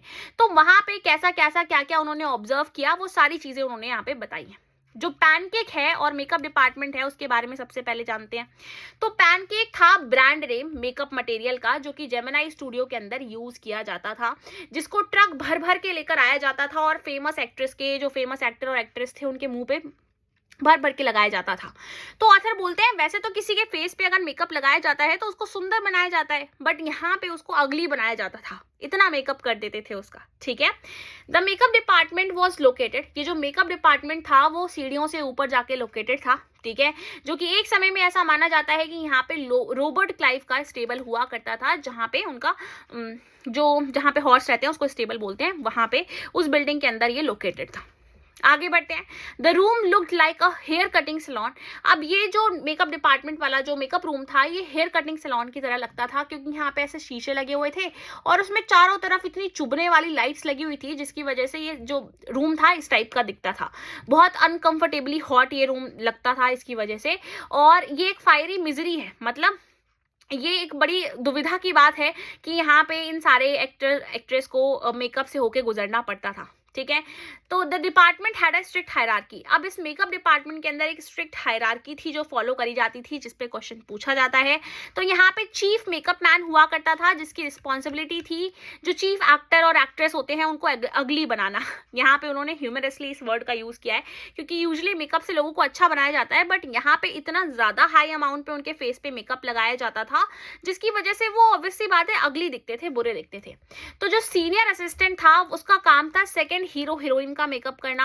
जो जूनियर असिस्टेंट था उसका नाम था मेन कॉमेडियन। जो होता है और बाकी जो लोग होते हैं उनका मेकअप करना। और एक था ऑफिस बॉय। ऑफिस बॉय की कहानी बड़ी इंटरेस्टिंग है। उसका काम था क्राउड प्लेयर्स का मेकअप करना, ठीक है, जितने भी लोग बाकी के जो भी पार्टिसिपेट कर रहे हैं उन सबका मेकअप करना। तो जो मेकअप टीम थी इसमें बड़ा नेशनल डाइवर्सिटी देखने को मिलती थी उस दौरान भी। अलग अलग जगह से बिलोंग करने वाले, ये अलग अलग स्टेट से बिलोंग करने वाले लोग यहाँ पे काम करते थे। ऑथर यहाँ पे पॉइंट आउट करते हैं, this is an example of national integration. कहते हैं ना कि ये एक एग्जाम्पल था नेशनल इंटीग्रेशन का। मतलब उस दौरान भी यहाँ पे इतने सारे लोग एक साथ काम किया करते थे, जो कि बहुत बड़ी बात है। The office boy of the makeup department. Makeup department के ऑफिस बॉय के बारे में बात करते हैं। जो ऑफिस बॉय था, दो कॉल्ड अ बॉय, जिसको एक लड़का तो बोला गया है, बट एक्चुअली वो एक आदमी था जो कि लगभग 40 साल की ईयर की एज में था, ठीक है। उसने जेमिनी स्टूडियो जब ज्वाइन किया था तो उसका सपना था कि या तो वो एक अच्छा सा एक्टर बनेगा, राइटर बनेगा या डायरेक्टर बनेगा। बट अब वो कर क्या रहा है, वो अब क्राउड प्लेयर्स के मुंह पे मेकअप लगा रहा है, उनको अगली बना रहा है, ठीक है। उसका काम ये है। He was frustrated and often directed his failure blame on Subbu. तो वो हमेशा चिड़चिड़ा रहता था और हमेशा गुस्से में रहता था, क्योंकि वो जो चाहता था वो हो नहीं पाया। तो वो अपना सारा का सारा ब्लेम एक आदमी पे थोप देता था। किसके ऊपर? कोठामंगलम सुब्बू के ऊपर। क्यों इसको हमेशा ब्लेम करता था? वो सुब्बू की सक्सेस से बहुत जलता था बेटा, ये ऑफिस बॉय जो था। इसके बारे में बात करते हैं, सुब्बू था कौन। तो कोठामंगलम सुब्बू, जो कि बहुत ज्यादा जीनियस व्यक्ति था। नंबर 2 पे इसको जेमिनी स्टूडियो के अंदर हम प्लेस करते हैं। नंबर 1 पे किसको बोला जाएगा? जो बॉस थे, जिनका नाम था मिस्टर SS वसान, ठीक है, मिस्टर SS वसान, ये मेन थे। उसके बाद कौन थे? सुब्बू। सुब्बू बहुत ज्यादा मल्टी टैलेंटेड थे जेमिनी स्टूडियो के अंदर। Subbu was a multi talented genius. चाहे पोइट्री लिखने की बात हो, स्टोरी राइटिंग की बात हो, फिल्म मेकिंग की बात हो, बाहर से कोई आ रहा है उसको वेलकम करना है, या फिर नोवेल लिखने की बात हो, ये सारी चीजें ये मैनेज करते थे। और ये बहुत ज्यादा लॉयल थे, क्रिएटिव थे, चैरिटेबल थे, रिलेटिव्स को, फ्रेंड्स को बुलाने में। और मिस्टर SS वसान यानी अपने बॉस के प्रति भी बहुत ज्यादा लॉयल थे। तो हर कोई यहाँ पे इनसे बहुत ज्यादा इनको पसंद करता था सुब्बू को, बट कुछ लोगों को छोड़ के, जिसमें से एक व्यक्ति था ऑफिस बॉय। ऑफिस बॉय को ये इंसान बिल्कुल भी पसंद नहीं था, यानी सुब्बू बिल्कुल पसंद नहीं था। वो बहुत इससे जेलस रहता था, इंक्लूडिंग द मेकअप बॉय, मतलब मेकअप ऑफिस बॉय जो ये था, ये बहुत ज्यादा जलता था, ठीक है, सुब्बू की सक्सेस से। अब एक और कैरेक्टर था यहाँ पे जो है लीगल एडवाइजर। ये जो लॉयर था ये भी अजीब था, ये बिल्कुल ऑपोजिट था बेटा। इसने एक बार क्या किया, ये सिचुएशन को हैंडल करना जानता ही नहीं था। एक टेम्परामेंटल एक्ट्रेस थी, मतलब जो बहुत गुस्से में थी, चिल्ला रही थी, इसने उसका वीडियो रिकॉर्ड कर लिया और उसको वायरल कर दिया, जिसकी वजह से उसका जो करियर था वो खत्म हो गया, ठीक है। अब ये जो लॉयर है, इसके कपड़ों पे सवाल उठता है भाई, क्योंकि ये पैंट, टाई और कोट पहनता था उस दौरान जब वहां पे ज्यादातर लोग खादी ड्रीमर्स थे, यानी ज्यादातर लोग खादी से बने हुए कपड़े पहना करते थे, ठीक है। पोइट्स एट जेमिनी स्टूडियो, तो यहाँ पे बड़े फेमस जो पोइट्स थे उनकी मीटिंग होती थी, बैठक लगती थी। SDS योगियार, सांगू कृष्णा और हरेंद्र नाथ चट्टोपाध्याय, ये सारे जो लोग थे, ये बड़े फेमस पर्सनालिटीज यहाँ पे बैठते थे। तो ये जो स्टाफ था ये बढ़िया से मेस में, कैंटीन में कॉफी वॉफी एंजॉय करते थे और यहाँ पे खादी पहना करते थे। गांधी जी के थॉट से बड़ा इंस्पायर्ड थे। वाइल दे अप्रिशिएटेड पोइट्री को, बहुत इंस्पायर करते, मतलब बहुत अप्रिशिएट करते थे, बट इनके अंदर पॉलिटिकल अवेयरनेस की बहुत कमी थी बेटा। ये पॉलिटिकली ज्यादा अच्छी तरीके से इनको पता नहीं था चीजें, ठीक है। और वर अवर्स टू कम्युनिज्म के बारे में यहाँ बातें होती थी, बट किसी को कुछ आइडिया ही नहीं था कम्युनिज्म के बारे में। मिस्टर वसान की बात करें, SS वसान की, जो कि यहाँ पे इस जेमिनी स्टूडियो के बॉस थे। और एक तमिल वीकली मैगजीन थी जिसका नाम था आनंद विकटन, नाम पूछ लिया जाता है इसलिए मैंने बताया है, उसके ये राइटर, एडिटर भी थे, ठीक है। मोरल रिआर्मामेंट विजिट यहाँ पे होता है। मोरल रिआर्मामेंट आर्मी जो है 1952 में फ्रैंक विकमेंस की जो यहाँ पे आती है, लगभग 200 लोग थे इसके अंदर। और ये लोग यहाँ पे जोथम वैली और द फॉरगेटन फैक्टर, ये 2 प्ले यहाँ पे प्रेजेंट करते हैं, जो कि काफी इंजॉय किया जाता है यहाँ की जो ऑडियंस थी उसके द्वारा। अब इसके बाद है जो इंपॉर्टेंट है, इंग्लिश पोइट थे स्टीफन स्पेंडर, वो यहाँ पे आते हैं जेमिनी स्टूडियो में। क्यों आते हैं किसी को नहीं पता। Gemini staff did not recognise him, लोग इनको जानते ही नहीं थे कि यहाँ पे क्यों आए। बट जब ये आते हैं तो जो मिस्टर वसान थे, जो बॉस थे, वो एक बड़ी लंबी सी स्पीच देते हैं फ्रीडम के बारे में, डेमोक्रेसी के बारे में भी यहाँ पे बात होती है, स्पेंडर बात करते हैं। और जो ऑडियंस थी उनको कुछ भी समझ नहीं आ रहा था, क्योंकि लैंग्वेज और कल्चरल डिफरेंस बहुत ज्यादा था।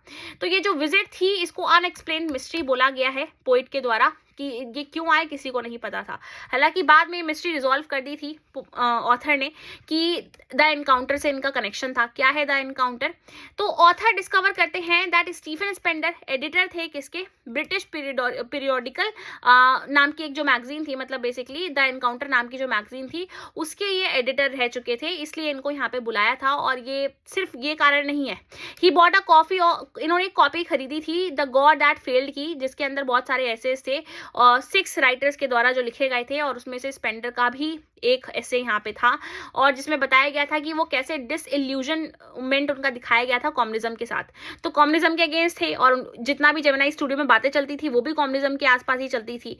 तो इसीलिए इनको यही पॉलिटिकल रीजन था यहाँ पे बुलाने का। ठीक है, तो यहाँ पे ये डिस्कवरी जो है वो एक्सप्लेन कर दी जाती है इनके द्वारा कि यहाँ स्पेंडर आए क्यों थे, तब इनको पता चला। ओके, इसी के साथ थोड़ा सा मतलब उतना ज़्यादा अच्छा भी चैप्टर नहीं है था ये पॉइंट्स एंड पैनकेक्स, बट उतना बुरा भी नहीं था। अगर आप इतना कवर कर लेते हो तो it is good to go, आप आराम से आंसर लिख कर आ पा रहे हो। नेक्स्ट देखते हैं, जरा इतना क्या पूरा ही कवर करा दिया है। नेक्स्ट देखते हैं, नेक्स्ट जो चैप्टर है वो कौन सा है, द इंटरव्यू। ठीक है, द इंटरव्यू कंप्लीट करते हैं, इसके बाद बस एक चैप्टर है हमारे पास, उसको कंप्लीट करना है and that's it. The interview chapter की बात करूं तो यहाँ पे इसको 2 पार्ट में डिवाइड किया गया है। पहला वाला जो पार्ट है वो है एक बुक का हिस्सा। बुक का नाम क्या है? From the introduction to the Penguin book of interviews. The Penguin book of interviews by Christopher Silvester ने इसको लिखा है। तो उसमें से ये पार्ट, ये जो एक्सट्रैक्ट है वो उठाया गया है। तो बताया गया कि इंटरव्यूज का रोल क्या होता है। देखो बेटा, पहले के जमाने में इंटरव्यूज जो थे वो बहुत पॉपुलर होते थे। जैसे आज के टाइम पीरियड में आप पॉडकास्ट देखते हो ना, जिसमें आप किसी भी सेलिब्रिटी की इमेज फॉर्म करते हो, उसको देखकर, उसकी बातों को सुनकर। तो एक समय ऐसा था जब इंटरव्यू बड़े इंपॉर्टेंट होते थे। तो the role of interviews since its invention, लगभग 130 साल पहले इसकी इन्वेंशन, इसकी खोज हुई थी इंटरव्यू की। और ये जो इंटरव्यू है इसने बड़ा एक कॉमन प्लेस बना लिया है अपने जर्नलिज्म के अंदर अपना। ऑलमोस्ट हर कोई, चाहे वो मतलब इंसान अगर थोड़ा बहुत पढ़ा लिखा है, लिटरेट है, तो उसने कभी ना कभी अपनी लाइफ के अंदर इंटरव्यू जरूर पढ़ा होगा। हालांकि आज के टाइम के अकॉर्डिंग ये बात बदल चुकी है, क्योंकि अगर कोई इंसान नहीं भी पढ़ा लिखा है तो भी वो पॉडकास्ट देख सकता है, इंटरव्यू देख सकता है। And celebrities have been interviewed many times, और जो सेलिब्रिटीज हैं उनके इंटरव्यूज बहुत बार लिए गए हैं। ठीक है, यहाँ पे इंटरव्यू के जो ऊपर व्यूज हैं, लोगों के ओपिनियंस है कि किसको कैसा लगता है इंटरव्यू देना या लेना, वो बताया गया है फर्स्ट पार्ट के अंदर, जो इंपॉर्टेंट है। Some see them as an art and a source of truth. कुछ लोगों को लगता है कि भाई ये कला है, ये एक सोर्स ऑफ ट्रुथ है, जिससे हमें असलियत पता चल पाती है एक इंसान के बारे में। वहीं पे कुछ जो सेलिब्रिटीज हैं उनको इतना अच्छा नहीं लगता है इंटरव्यूज देना। उनको लगता है कि एक अनवारंटेड इंट्रूजन है उनकी लाइफ में, जबरदस्ती की दखल अंदाजी है, और ये कहीं ना कहीं उनकी छवि को, उनकी इमेज को डिमिनिश करता है, खराब करता है। ठीक है, तो यहाँ पे ये जो लोग दिए गए हैं ना, V S. Naipaul, Lewis Carroll, Rudyard Kipling, इनके बारे में जानना बड़ा जरूरी है, क्योंकि ये लोग ऐसे हैं भाई जिनके बारे में अगर आप नहीं जानेंगे तो क्वेश्चन यहाँ से पूछ लिया जाता है, फिर आपको पता नहीं होगा। बड़े शॉर्टेड वे में, यहाँ पे शॉर्टेड वे में लिख दिया है मैंने।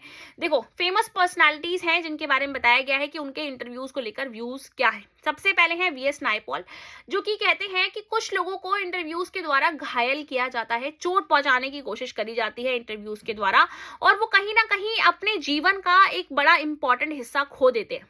ठीक है, वो अपने पार्ट, अपना एक हिस्सा जो है वो खो देते हैं। तो वही लुई कैरोल जो है वो कहते हैं, मुझे तो बड़ा डर लगता है इंटरव्यूअर से, a just horror of the interviewer and never consented. इसीलिए मैंने कभी भी ये इजाजत नहीं दी कि कोई मुझे लाइनाइज करे, मतलब जबरदस्ती मेरे से उगलवाए वो बातें जो मैं नहीं बोलना चाहता हूँ। रुडयार्ड किपलिंग की बात करी जाए तो ये भी इंटरव्यूज को इमोरल बताते हैं। ये कहते हैं कि एक क्राइम है, और एक ऐसा क्राइम है जैसे कि कोई किसी पर्सन के अगेंस्ट कोई एजॉल्ट कर रहा हो, और इसीलिए इसकी एक पनिशमेंट भी होनी चाहिए। इंटरव्यू लेना या देना बिल्कुल गलत है, कावर्डली है, वाइल है। और इनकी वाइफ जो है कैरोलिन, वो बताती हैं कि 1892 की बात है, बोस्टन से बिलोंग करने वाले 2 रिपोर्टर्स ने इनका दिन कैसे खराब कर दिया था।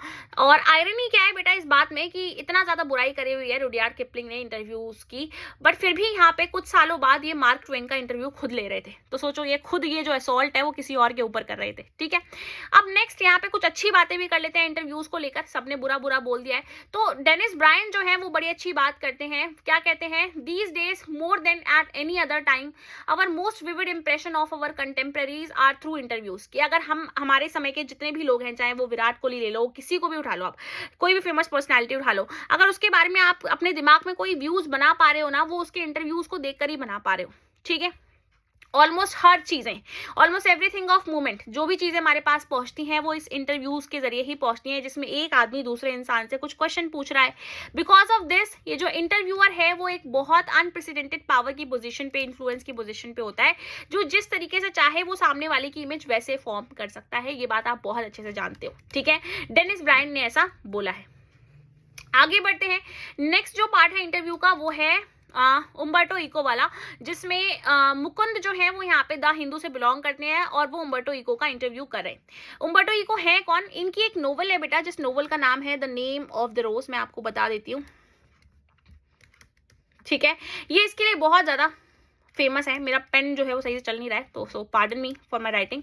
Okay, Umberto Eco was a professor at the university of Bologna, Italy. तो यहाँ से बिलोंग करते हैं और इस यूनिवर्सिटी में ये एक प्रोफेसर हैं, सिमियोटिक्स के प्रोफेसर हैं, सिमियोटिक्स के स्कॉलर हैं, साइन की स्टडी करते हैं, literary interpretation, medieval studies before he began writing fiction.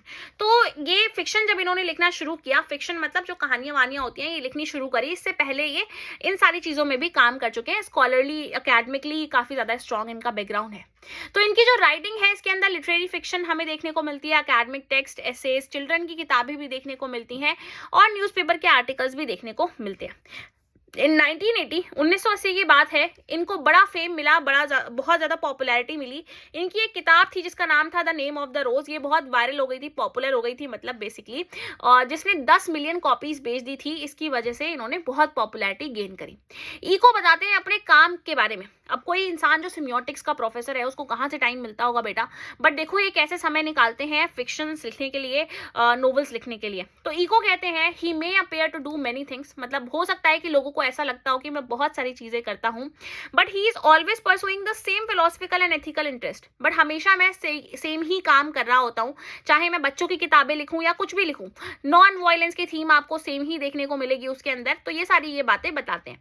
ये कहते हैं कि मेरे पास, मुझे पता है समय नहीं है लिखने के लिए, बट मैं एम्प्टी स्पेसेस का यूज करता हूँ, यानी खाली समय का यूज करता हूँ। इंटरस्टिसेस जिसको इन्होंने टर्म दी है, इसका इस्तेमाल करता हूँ ताकि ये सारी चीजें लिख पाऊँ। जैसे वो बोलते हैं कि जब आप एलिवेटर से, लिफ्ट से आप ऊपर आ रहे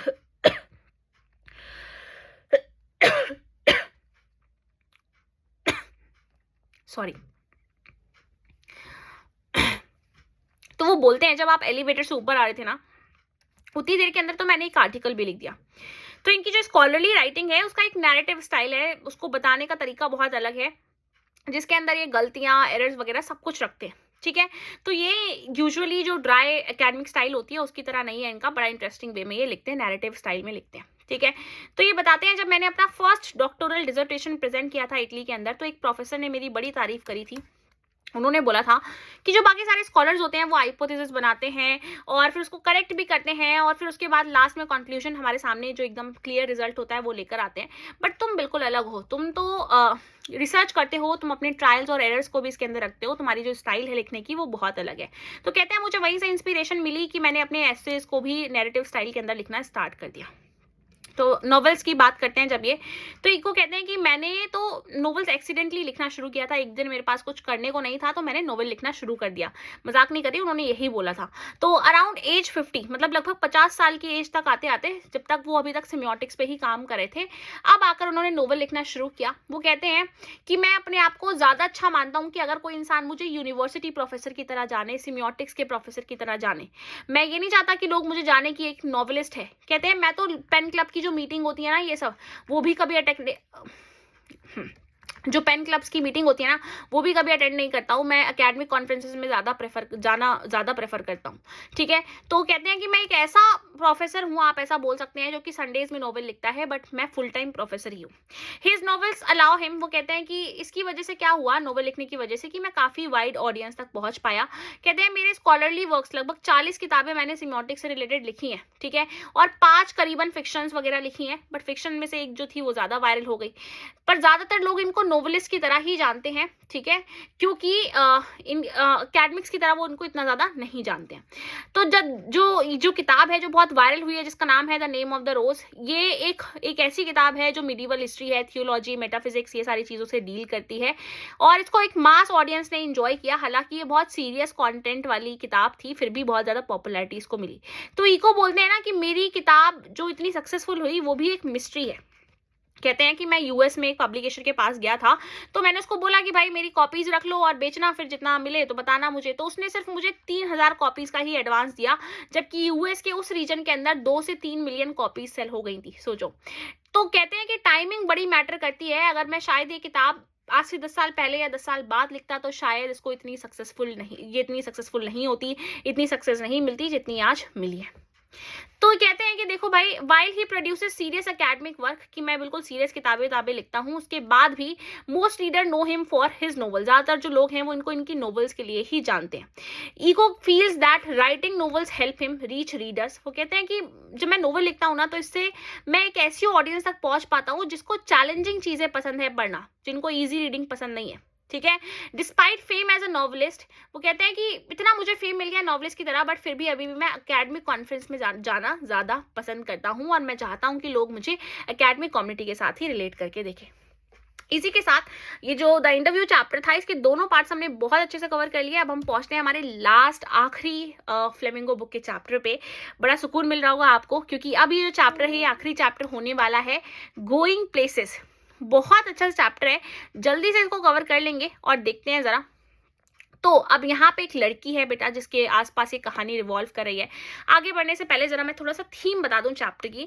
ये लड़की एक ऐसी लड़की है जो थोड़ा सपनों में खोई रहती है, टीनेज गर्ल है, तो आपकी ही एज के आसपास की है। और कुछ बच्चे आपने जरूर देखा होगा, आपकी क्लास में जरूर ऐसे होते होंगे जो अपनी ही दुनिया में रहते होंगे, अपनी ही दुनिया में, मतलब अलग ही उनके ड्रीम्स चल रहे होते हैं। तो उसी टाइप की ये जो गर्ल है उसके बारे में बताया गया है यहाँ पे। Sophie is a teenage school girl from a working class family, जो एक वर्किंग क्लास फैमिली यानी एक मिडिल क्लास फैमिली से बिलोंग करती है, जिसका सपना है कि वो अपनी स्कूलिंग के बाद, स्कूल खत्म होने वाला है इनका भी, तो ये स्कूल खत्म होने के बाद ये चाहती है कि मैं अपना एक बुटीक ओपन करूंगी, एक मैनेजर बन जाऊंगी, या फिर मैं एक एक्ट्रेस बन जाऊंगी, या मैं एक फैशन डिजाइनर बन जाऊंगी। बट इसकी जो दोस्त है काफी अच्छी, जिसका नाम है जेंजी। जेंजी जानती है कि दोनों की फैमिली की कंडीशंस अच्छी नहीं है, तो इनको स्कूल खत्म होने के बाद बिस्किट फैक्ट्री के अंदर ही काम करना पड़ेगा। तो वो बार बार रियलिस्टिक रहने की कोशिश करती है और सोफी को रियलिटी से अवगत कराती रहती है, मीट करवाती रहती है, और सोफी को बोलती है कि देखो तुम अनरियलिस्टिक ड्रीम्स मत देखो जो पूरे नहीं किए जा सकते। Sophie continues fantasizing despite knowing her circumstances. वो जानती है अपनी स्थिति को, बट फिर भी वो अपने सपनों में सोफी खोई रहती है, ठीक है। फैमिली के बैकग्राउंड के बारे में बात करें सोफी के, तो सोफी के जो फादर हैं वो बहुत ज्यादा हार्ड वर्किंग पर्सन है।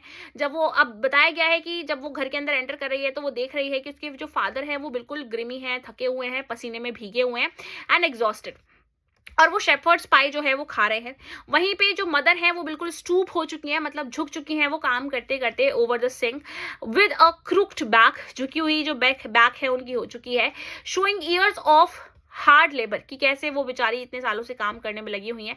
इसका जो छोटा भाई है जिसका नाम है डेरेक, तो डेरेक जो है वो इसका यंगर ब्रदर है, सोफी का मजाक उड़ाते रहता है। वो कहता है सोफी को देखकर तो ऐसा लगता है जैसे कि पैसे पेड़ पे उगते हैं, ठीक है।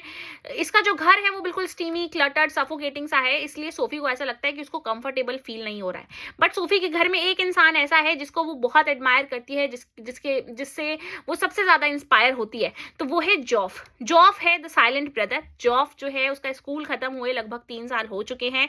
वो एक अप्रेंटिस मैकेनिक है, मतलब अभी वो सीख रहा है, मैकेनिक का जो काम होता है वो सीख रहा है, ट्रेनी है, ठीक है। Who travels to the far side of the city for work, जो कि बाइक से जाता है काम करने के लिए थोड़ा सा दूर। तो ही स्पीक्स वेरी लिटिल, वो बहुत कम बात करता है। तो सोफी उस बात से बहुत जेलस रहती है कि ये चुप क्यों रहता है, ये मेरे से बाहर की चीजें शेयर क्यों नहीं करता है। वो चाहती है कि वो उसको सब कुछ बताए कि वो दुनिया में क्या क्या चीजें देख रहा है, the mysterious world he inhabits. She longs to be part of his life, वो चाहती है कि वो भी उसकी जिंदगी का हिस्सा बने, वो उससे सारी बातें शेयर करे, and imagines riding behind him on his motorcycle with the world uploading him. वो सपने देखती है कि मैं अपने भाई के साथ घूमने जा रही हूँ मोटरसाइकिल पे बैठकर और लोग तालियां बजा रहे हैं, मैंने बहुत सुंदर सी सी ड्रेस पहनी हुई है, तो वो ये सारे सपने देखती है। Sophie sees Geoff as her gateway to the exciting world beyond her limited existence. Sophie को लगता है कि जॉफ ही है जो मुझे, जो एक्साइटिंग सी फैसिनेटिंग सी दुनिया है मेरी, उससे मुझे मिलवा सकता है और बाहर की जो दुनिया है वो दिखा सकता है। ठीक है, तो अब क्या होता है, जो सोफी है वो अपने ख्यालों में कुछ ना कुछ स्टोरीज पकाती रहती है और उसी स्टोरी को यहाँ पे एक बार इसने एक और नई कहानी बनाई है, और वो कहानी क्या है, द डैनी केसी फैंटेसी। तो सोफी क्लेम करती है कि डैनी केसी, जो कि एक बहुत फेमस आयरिश फुटबॉल प्लेयर है, उससे मिली है, फुटबॉलर से मिली है जिसका नाम है Danny Casey, who plays for United, जो कि यूनाइटेड के लिए खेलता है, in the arcade at Royce window. Royce के शोरूम के बाहर वो वहां पे उससे मिली थी, शॉपिंग कॉम्प्लेक्स के बाहर। तो वो ऐसा बता रही है, कहानी बता रही है, रियलिटी नहीं है। She describes his green gentle, अब वो उसके आंखों के बारे में बता रही है, उसकी हरी आंखें हैं। He is not as tall as people think, वो उतना लंबा भी नहीं है जितना लोग सोचते हैं। सोफी टेल्स जॉफ, सोफी बताती है जॉफ को, सोफी चाह रही है अभी बेसिकली कि जॉफ से वो बात करती रहे, तो वो उसको कुछ भी कहानी बता रही है। तो सोफी कहती है कि पता है केजी, डैनी केसी ने बेसिकली मुझे प्रॉमिस किया कि मैं तुमसे दोबारा मिलूंगा ऑटोग्राफ देने के लिए। हालांकि वो मुझे ऑटोग्राफ तो देने ही वाला था, बट हम दोनों के पास ही पेन या पेपर नहीं था।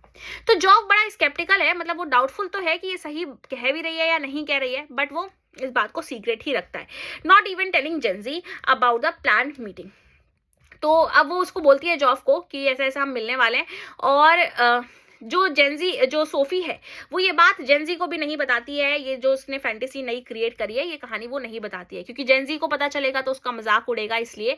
अब इसके फादर को भी इसकी असलियत पता है, तो जब जॉफ जो है वो इसके फादर को बताता है ये सारी कहानी, तो वो सोफी को वार्न करते हैं, गुस्से में बोलते हैं कि तुम अपनी ये वाइल्ड स्टोरीज बनाना बंद करो, ठीक है, मनगढ़ंत कहानियां बनाना बंद करो, रियलिटी में रहो। अब है क्या भाई, इनकी फैमिली का एक रूटीन है कि सैटरडे को ये लोग फुटबॉल मैच देखने के लिए जाते हैं।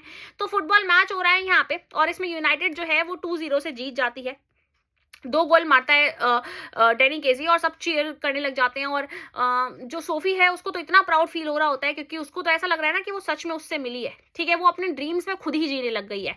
Scoring a brilliant second goal, Sophie glows with pride watching Casey play and Geoff becomes ecstatic. तो उसको लगता है कि भाई ठीक है, सब बहुत एक्साइटेड है, बहुत खुश है। सोफी के फादर जो है वो बाद में पब जाते हैं सेलिब्रेट करने के लिए इस जीत को। अब रियलिटी क्या है कि सोफी यहाँ पे जब उसने बोला था ना जॉफ से कि अभी वो अगले हफ्ते मुझसे मिलने भी वाला है डैनी केजी, तो सोफी जाकर कैनाल के पास में बैठ जाती है जहाँ पे वो बचपन में खेला करती थी, at a sheltered spot beneath a solitary Elm tree जो है वो उसके पास में जाके बैठ जाती है, डैनी केजी का इंतजार करती है। समय बीत जाता है, she realises he won't come and feels the burden of sadness. अब भाई जब वो उससे कभी मिला ही नहीं, डैनी केजी को तो खुद भी अंदाजा नहीं है कि लड़की है कौन है, या फिर इसने ऐसा कुछ सोच भी रखा है कि मैं इससे मिला हूं और मिलने आऊंगा। तो वो बैठी रहती है, वो नहीं आता है मिलने उससे। तो सोफी को इतना तो इस बात का पता चल जाता है कि वो नहीं आएगा। She knows no one will believe her story, उसको पता है कोई भी उसकी कहानी पे भरोसा नहीं करेगा, बट वो कहती है चाहे कुछ भी हो जाए मैं हमेशा ऐसा ही मानूंगी और इस मेमोरी को अपने अंदर होल्ड करके रखूंगी कि हम लोग मिले थे। इस मीटिंग को मैं इमेजिन करती रहूंगी। घर जा रही होती है वो, she recreates the entire meeting, फिर से अपने दिमाग में कहानियां बना रही है कि कैसे वो उससे मिली है, कैसे वो शाय स्माइल कर रहा है, उसकी आंखें कैसी ग्रीन कलर की हैं। तो ये सारी चीज़ें उसके दिमाग में चल रही है। उसकी जो आवाज़ है वो बड़ी मेलोडियस है, मधुर आवाज़ है। तो ये जो स्टोरी है वो रिवील करती है कि सोफी के अंदर जो टेंडेंसी थी कि वो अपनी डल और जो उसकी मिडिल क्लास वाली लाइफ है, वर्किंग क्लास लाइफ है, उससे बाहर निकलना चाहती है वो, और फैसिनेटिंग जो वर्ल्ड है उसको देखना चाहती है, इसलिए वो ऐसा करती रहती है, एस्केप करने की कोशिश करती है, बच के भागने की कोशिश करती है रियलिटी से। तो दिखाया गया है कि कैसे टीनेज में जो बच्चे हैं कई बार वो हीरो वर्शिप करते हैं और फिर उनके जैसी लाइफ जीने का सोचने लग जाते हैं। Showing the gap between dreams and reality, जिससे पता चलता है कि असलियत और सपनों के बीच में कितना अंतर होता है। ठीक है, इसी के साथ ये जो पूरा चैप्टर था ये हमने एंड कर लिया, मतलब पूरा का पूरा जो फ्लेमिंगो बुक थी वो तो कंप्लीट हो गई है। आई होप आपको अच्छे से समझ में आ गया होगा। मैंने सारे चैप्टर्स को कवर करा दिया है बिल्कुल कम से कम समय में, और इतने कम समय के अंदर पूरे यूट्यूब में किसी ने भी नहीं कवर कराया होगा, वो भी इतने परफेक्ट तरीके से। इसके नोट्स बिल्कुल फ्री में प्रोवाइड कर दूंगी, बस एक काम करना है, कॉमेंट में लिख देना नोट्स, और अगर आप चाहते हो कि मैं इसी तरीके से विस्टास बुक का भी 1 शॉट वीडियो बनाऊं तो फिर मुझे मेंशन करके नीचे बता दो चैट बॉक्स में लिख के। जब तक आप लिखोगे नहीं तब तक मैं बनाऊंगी नहीं वीडियो, क्योंकि इसको बनाने में बहुत मेहनत लगती है। ऑलमोस्ट 3-4 दिन से जब मैं नोट्स प्रिपेयर कर रही थी आपके लिए, तब जाके आज मैं ये वीडियो बना पा रही हूँ, बहुत मुश्किल से टाइम निकाल कर। तो अगर आप चाहते हो कि मैं विस्टास का भी एक वीडियो बनाऊं तो कमेंट करके मुझे ज़रूर बता दो कि विस्टास बुक भी उस पर भी आप वीडियो बना दो, या विस्टास भी लिख दोगे ना तो भी मुझे पता चल जाएगा। ठीक है, साथ में एक चीज़ और बतानी है मुझे आपको कि यहाँ पे जो सब्सक्राइबर्स हैं मेरे वो ऑलमोस्ट 1000 होने वाले हैं, तो प्लीज़ उसको जल्दी से भाई 1000 सब्सक्राइबर्स तक पहुँचा दो। बड़ी मेहनत लगती है मेरी, कैसे-कैसे मैं बनाती हूँ, किस दिन सारी कहानी आपके साथ शेयर करूँगी। बट अभी के लिए मिलते हैं हम नेक्स्ट वीडियो के अंदर, और हम उसमें एक नई बुक कंप्लीट कर रहे होंगे, अगर आप सपोर्ट करते रहे और अगर आपने मुझे कमेंट में बताया तो। Bye bye, have a nice day.